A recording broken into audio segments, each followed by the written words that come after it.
ಶಾಗಲೆ ಗ್ರಾಮ ಪಂಚಾಯತಿಗೆ ಪ್ರತಿನಿಧಿಯಾಗಿ ಗ್ರಾಮ ಪ್ರತಿನಿಧಿಯಾಗಿ ಕೆಲಸ ಮಾಡ್ತಾ ಇದ್ದೆ. 4,000 ಸ್ಟಾರ್ಟಿಂಗ್ ಕೊಡ್ತಾ ಇದ್ವಿ ಸರ್. ಮಕ್ಕಳು 2 ಹೆಣ್ಮಕ್ಳು ಸರ್ ನನಗೆ. ನಿಮ್ಗೆ ಯಾರು ಸಹಾಯ ಮಾಡೋಂಥವ್ರು ಯಾರು ಇಲ್ಲ? ಇಲ್ಲ ಸರ್, ತವ್ರ ಮನೆಯವರು ಭಾಳ ಬಡವರು, ಇಲ್ಲಿಗೆ ಯಾರು ಇಲ್ಲ. ಭಾಳ ಕಷ್ಟ ಆಗಿದೆ ಸರ್ ಮತ್ತೆ ನನಗೆ. ಏನು ಹೇಳಿದ್ರು ಅವರೆಲ್ಲ?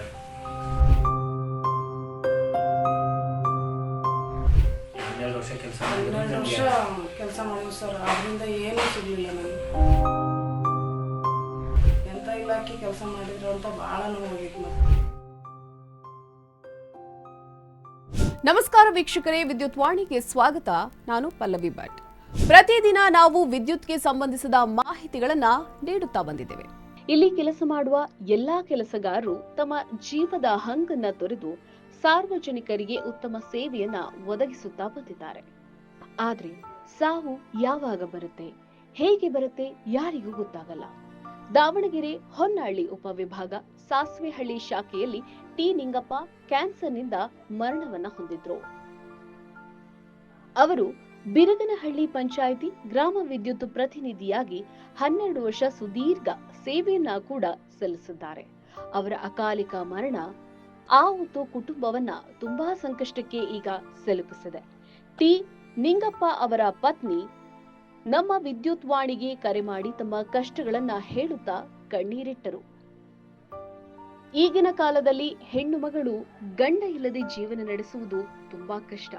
ಆದಷ್ಟು ಬೇಗ ಇಲಾಖೆಯ ಅಧಿಕಾರಿಗಳು ಈ ಒಂದು ಕುಟುಂಬಕ್ಕೆ ಏನಾದ್ರೂ ಕೆಲಸವನ್ನ ಕೊಟ್ಟು ಆ ಹೆಣ್ಣು ಮಗಳಿಗೆ ನ್ಯಾಯವನ್ನ ಒದಗಿಸಬೇಕು ಅಂತ ನಮ್ಮ ವಿದ್ಯುತ್ ವಾಣಿ ಈಗ ಕೇಳಿಕೊಳ್ತಾ ಇದೆ. ಏನು ಮನೆ ಹೆಸರು? ಶೈಲಜಾ ಸರ್. ಯಾವ ಊರಿನಿಂದ?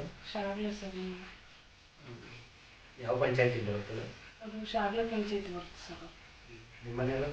ನಮ್ಮ ಮನೆಯವರು ವೀರೇಶ್ ಅಂತ ಸರ್, ನಮ್ಮ ಮನೆ ಹೆಸರು. ಅವರು ಈಗ ಶಾಗಲೆ ಗ್ರಾಮ ಪಂಚಾಯತಿಗೆ ಪ್ರತಿನಿಧಿಯಾಗಿ ಗ್ರಾಮ ಪ್ರತಿನಿಧಿಯಾಗಿ ಕೆಲಸ ಮಾಡ್ತಾ ಇದ್ರು. ಯಾವ ಪಂಚಾಯತಿ ಕೆಲಸ ಮಾಡಿದ್ರು? ಶಾಗಲೆ ಪಂಚಾಯತಿಗೆ ಕೆಲಸ ಮಾಡ್ತಾ ಇದ್ರು ಸರ್. ಎಷ್ಟು ವರ್ಷ ಆಯ್ತು ಅವರು ಸೇರಿ? ಸೇರಿ ಸರ್ ಇವಾಗ ಅವ್ರು ಸೇರಿ ಈಗ 12 ವರ್ಷ ಆಯ್ತು ಸರ್. 12-13 ವರ್ಷ ಆಯಿತು. ತೀರ್ಕೊಂಡು ಈಗ 6 ವರ್ಷ ಆಯ್ತು ಸರ್ ತೀರ್ಕೊಂಡು. ನಮ್ಮ ಮನೆಯವರು ಸೇರಿದಾಗ ಎಷ್ಟು ಕೊಡ್ತಾ ಇದ್ರು ಅವ್ರಿಗೆ ಸಂಬಳ? 4,000 ಸ್ಟಾರ್ಟಿಂಗ್ ಕೊಡ್ತಾ ಇದ್ರು ಸರ್. ಆಮೇಲೆ 12,000 ಕೊಡ್ತಾಯಿದ್ರು. ಲಾಸ್ಟಿಗೆ ಅವರು ತೀರ್ಕೆನ ಮೂಮೆಂಟ್ನಾಗ 12,000 ಕೊಡ್ತಾಯಿದ್ರು. ಈಗ ತೀರ್ಕೊಂಡು ಎಷ್ಟು ವರ್ಷ? ಈಗ 6 ವರ್ಷ ಆಯ್ತು ಸರ್ ತೀರ್ಕೊಂಡು. ಈ ಮಕ್ಕಳು 2 ಹೆಣ್ಮಕ್ಳು ಸರ್ ನನಗೆ. ಏನು ಮಾಡ್ತಾ ಇದ್ದಾರೆ? ಒಬ್ಬಳು PUC ಮಾಡ್ತದ ಸರ್, ಸಣ್ಣಳು. ದೊಡ್ಡಳು ನರ್ಸಿಂಗ್ ಮಾಡ್ತದ ಸರ್. ಮತ್ತು ಈಗ ಅದಕ್ಕೆಲ್ಲ ನಿರ್ವಹಣೆ ಎಲ್ಲ ಯಾರು ಓದಿಸ್ತಾ ಇದ್ದಾರೆ ಅದನ್ನೆಲ್ಲ? ಸರ್ ನಾವೇ ಓದಿಸ್ತಾ ಇದ್ದೀನಿ ಸರ್. ಬಟ್ಟೆ ಹೊಲಿತೀನಿ, ನಿಮಗೆ ಊರಾಗ ಏನಾದ್ರು ಕೂಲಿ ಅದು ಇದ್ರೆ ಮಾಡ್ತೀನಿ. ಆಮೇಲೆ ಸರ್ವೆ ಅದು ಕೊಡ್ತಾರೆ ಪಂಚಾಯತಿ ಒಳಗೆ, ಅದು ಮಾಡಿದ್ರೆ 100-200 ಕೊಡ್ತಾರೆ. ಅದರಿಂದಲೇ ನಾವು ಓದ್ಸಕ್ಕೆ ಏನಾದರೂ ಸಂಘದಲ್ಲಿ ಏನಾದರೂ ಸಾಲ ತಗೊಂಡಿದ್ದೀನಿ ಸರ್. ಓದ್ಸಕ್ಕಾಗಿನೇ ತಗೊಂಡಿದ್ದೀವಿ? ಓದ್ಸೋಕ್ಕಾಗಿಯೇ ತಗೊಂಡಿದ್ದೀನಿ. ಏನು ಮಾಡ್ತಾ ಇದ್ದಾರೆ ಮಗಳು? ಮಗಳು ಈಗ ನರ್ಸಿಂಗ್ ಮಾಡಿದಾಳೆ ಸರ್, ದೊಡ್ಡ ಮಗಳು. ಮಗಳು PUC ಮುಗೀತು. ಯಾಕೆ ಅವಳಿಗೆ ಭಾಳ ಹುಷಾರಿಲ್ದಂಗೆ ಆಗುತ್ತೆ ಸರ್. ಅಲ್ಲೆಲ್ಲ ಅವಳ ಆಸ್ಪತ್ರೆಗೆ ಸೇರ್ಸೋದು ಖರ್ಚು ಅವೆಲ್ಲ ಭಾಳ ಇದಾಯ್ತು. ಆರೋಗ್ಯನೂ ಭಾಳ ಏರುಪೇರಾಯ್ತು. ಅದಕ್ಕೆ ಈ ವರ್ಷ ಕಂಪ್ಯೂಟ್ರ್ ಕಳ್ಸೋಣ ಅಂತ ಕಂಪ್ಯೂಟ್ರ್ ಕಳ್ಸಿ. 2ನೇ ಮಗಳಿಗೆ ಆ ಥರ ಆರೋಗ್ಯ ಸರಿ ಇಲ್ಲ? ಆರೋಗ್ಯ ಸರಿ ಇಲ್ಲ ಸರ್. ಏನಾಗಿದೆ ಅವರಿಗೆ? ಅವಳಿಗೆ ತಲೆ ನೋವು ಬರುತ್ತೆ ಸರ್. ಅಗ್ಲಲ್ಲ ತಲೆನೋವು ಬಂದು ನರ ವೀಕ್ನೆಸ್ ಆಗಿ ಕಣ್ಣು ಕಾಣ್ದಂಗೆ ಆಗ್ಬಿಟ್ಟಿತ್ತು. ಮಣಿಪಾಲಿಗೆ ಹೋಗಿ ಅಲ್ಲಿ 4 ದಿನ ಅಡ್ಮಿಟ್ ಆಗಿ ಅಲ್ಲೊಂದು 20,000 ಹೋದ್ರು ಸರ್. ಆಮೇಲೆ ಮೊನ್ನೆ ಬಂದು ಜಾಂಡೀಸ್ ಥರ ಆಗಿಬಿಟ್ಟಿತ್ತು. ಮತ್ತೆ ಜ್ವರ ಬಂದು 1 ತಿಂಗಳಾಗಿತ್ತು ಮಣಿಪಾಲಿಗೆ. ಮತ್ತೆ ಒಂದು ಜಾಂಡೀಸ್ ಆಗಿತ್ತು. ಅದು 1 ವಾರ ಸುಕ್ಷೇಮದಾಗ ಅಡ್ಮಿಟ್ ಮಾಡಿ ಅದು ಟ್ರೀಟ್ಮೆಂಟ್ ಕೊಡಿಸಿದ್ದು. ಅದು ಒಂದು 25,000 ಆಯ್ತು ಸರ್. ಈ ರೇಷನ್ ಕಾರ್ಡ್ ಮುಖಾಂತರನೇ ಹಂಗೆ ತೋರಿಸ್ಕೊಂಡು ಬಂದ್ವಿ ಸರ್. ಕಾರ್ಡ್ ಇತ್ತು, ಧರ್ಮಸ್ಥಳ ಸಂಘದಾಗಿದ್ದೀವಿ. ಆ ಕಾರ್ಡಿಗೆ ಫ್ರೀ ಆಯಿತು ಟ್ರೀಟ್ಮೆಂಟು. ಮತ್ತು ಮೇಲಿನ ಖರ್ಚೆಲ್ಲ ನಮ್ಮದೇ, ಎಲ್ಲ ಹೊರಗಡೆ. ನಿಮಗೆಲ್ಲ ಈಗ ಓದಲಿಕ್ಕೆಲ್ಲ ಸಂಘದಲ್ಲೇ ಸಾಲ? ಹ್ಞೂ ಸರ್, ಸಂಘದಲ್ಲೇ ಸಾಲ. ಬ್ಯಾಂಕಲ್ಲಿ ಏನು ಕೊಡಲಿಲ್ಲ? ಎಜುಕೇಷನ್ ಲೋನ್ ಕೊಡಲ್ಲ ಸರ್ ಈಗಲೇ. ಆಮೇಲೆ ಕೊಡ್ತೀನಿ ಅಂದ್ರೆ ಇವಾಗ ಕೊಡೋಕೆ ಬರಲ್ಲ. ನಿಮಗೆ ಕೂಲಿ ಬಿಟ್ಟರೆ ಬೇರೆ ಏನಿಲ್ಲ? ಏನಿಲ್ಲ ಸರ್, ಕೂಲಿ ಅಷ್ಟೇ? ಹ್ಞೂ ಸರ್. ನಿಮ್ಗೆ ಯಾರು ಸಹಾಯ ಮಾಡೋಂಥವ್ರು ಯಾರು ಇಲ್ಲ? ಇಲ್ಲ ಸರ್, ತವ್ರ ಮನೆಯವರು ಭಾಳ ಬಡವರು, ಇಲ್ಲಿಗೆ ಯಾರು ಇಲ್ಲ ಸರ್. ಇವಾಗ ಯಾರು ಇನ್ನು ಗೌರ್ಮೆಂಟ್ ಸ್ಕೂಲಲ್ಲಿ ಸೇರಿಸಿದ್ದೀರಾ? ಹ್ಞೂ ಸರ್, ಗೌರ್ಮೆಂಟ್ ಸ್ಕೂಲಾಗಿ ಓದ್ತಾ ಇದ್ದಾರೆ ಸರ್. ಈಗ ನೀವೆಲ್ಲರ ಕೇಳಿದ್ರ ಹೋಗಿ ನಮ್ಮ ಯಜಮಾನ್ ತಿಳ್ಕೊಂಡ್ರೆ ನಮ್ಗೆ ಏನಾದ್ರು ಕೆಲಸ ಕೊಡ್ರಿ ಸರ್ ಹೋಗಿದ್ದೆ ಸರ್ ದಾವಣಗೆರೆಗೆ. ಭಾಳ ಕಷ್ಟ ಆಗಿದೆ ಸರ್ ಮತ್ತೆ ಏನು ಹೇಳಿದ್ರು ಅವರೆಲ್ಲ? ಅದೇ ಈಗ ಕೊಡಕ್ಕೆ ಬರಲ್ಲಮ್ಮ ಕೆಲಸ, ಎಲ್ಲ ಫೀಲ್ಡ್ ವರ್ಕ್ ಕೆಲಸ ಮಾಡೋದು ಹೆಣ್ಮಕ್ಳು ಮಾಡೋದಲ್ಲ, ಕೊಡಕ್ಕೆ ಬರಲ್ಲ, ಆ ಥರ ರೂಲ್ಸ್ ಇಲ್ಲ ನಮಗೆ. ಏನಾದರೂ ಕೊಡ್ರಿ ಸರ್, ನಾವು ಕಸ ಹೊಡೆಯೋದಾದ್ರೂ ಮಾಡ್ತೀನಿ ನಾನು ಅಂದೆ, ಅದನ್ನು ಕೊಡಕ್ಕೆ ಬರಲ್ಲ ಅಂದ್ರೆ ಸರ್ ಭಾಳ ಓಡಾಡಿ ಸರ್ ಅವಾಗೆಲ್ಲ. ಯಾರು ಕರ್ಕೊಂಡು ಹೋಗಿದ್ರು? ಸರ್ ನಮ್ಮ ಅಣ್ಣನ ಕರ್ಕೊಂಡು ಹೋಗಿದ್ದೆ. ಅದಕ್ಕೆ ಯಾವುದಕ್ಕೆ ಏನು ಇದು ಮಾಡಿಲ್ಲ? ಇಲ್ಲ ಸರ್. ಮತ್ತು ನಿಮ್ಗೆ ಏನಾದರೂ ಆರೋಗ್ಯದ ವೆಚ್ಚ ಏನಾದ್ರು ಕೊಟ್ಟರು ನಿಮ್ಮ ಮನೆಯವರಿಗೆ?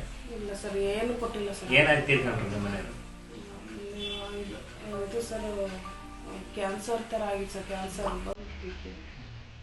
ಅದಕ್ಕೆ ಏನಾದರೂ ಮನೆಯಿಂದ ತೋರಿಸಿದ್ರು ಅಥವಾ ಏನು ಯಾವ್ದಾದ್ರು ಸಾಲ ಮಾಡಿದ್ವಿ ಸರ್. ಒಂದು 5 ಲಕ್ಷ ಹೊರಗಡೆ ಎಲ್ಲ ಈಗ ಹೊಲ ಎಲ್ಲ ಮಿಟ್ಟ ಹಾಕಿ, ಆಮೇಲೆ ಬ್ಯಾಂಕ್ ಒಂದು ಅರ್ಧ ಎಕರೆ ಬರ್ಬೋದು ಸರ್ ಅಷ್ಟೇ. ಎಲ್ಲ ಬರ್ಬೋದು ಇಲ್ಲ ತೋರಿಸ ಎಷ್ಟು ವರ್ಷದ ಇದು ಎಷ್ಟು ದಿವಸ ತೋರಿಸಿದ್ರು? ಒಂದು 3 ತಿಂಗಳು ತೋರಿಸಿದ್ವಿ ಸರ್.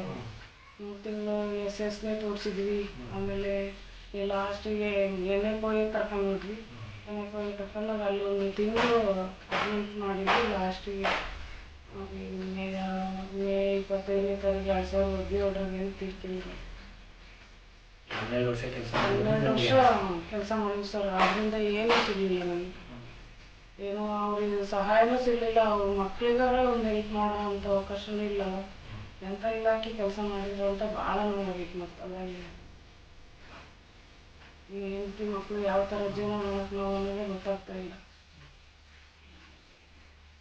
ಈಗ ಅರ್ಧ ಎಕರೆಯಲ್ಲಿ ಏನಿಲ್ಲ? ಏನಿಲ್ಲ ಸರ್, ಯಾವ ಬೆಳೆನೂ ಇಲ್ಲ. ಏನು ಬೆತ್ತಲ ನಿಮ್ಮದು? ಬೆತ್ತಲು ಸರ್. ಈಗ ಅವ್ರಿಗೆ ಏನಂತ ಕೇಳ್ಕೊಂತೀವಿ ಈ ಇಲಾಖೆಗೆ? ಏನಾದರೂ ಕೆಲಸ ನಾವು ಯಾವುದಾದ್ರೂ ಮಾಡ್ತೀವಿ, ಕೆಲಸ ಕೊಡ್ರಿ ಅಂತ ಕೇಳ್ತೀವಿ ಸರ್.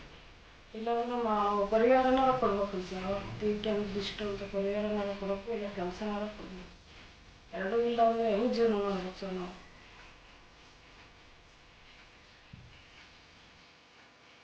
ಇದೇ ರೀತಿ ಮತ್ತಷ್ಟು ಅಪ್ಡೇಟ್ಸ್ಗಳಿಗಾಗಿ ಕೂಡಲೇ ಚಾನೆಲ್ ಅನ್ನು ಸಬ್ಸ್ಕ್ರೈಬ್ ಮಾಡಿ, ಲೈಕ್ ಮಾಡಿ. ವಿದ್ಯುತ್ ವಾಣಿ ಬೆಂಗಳೂರು.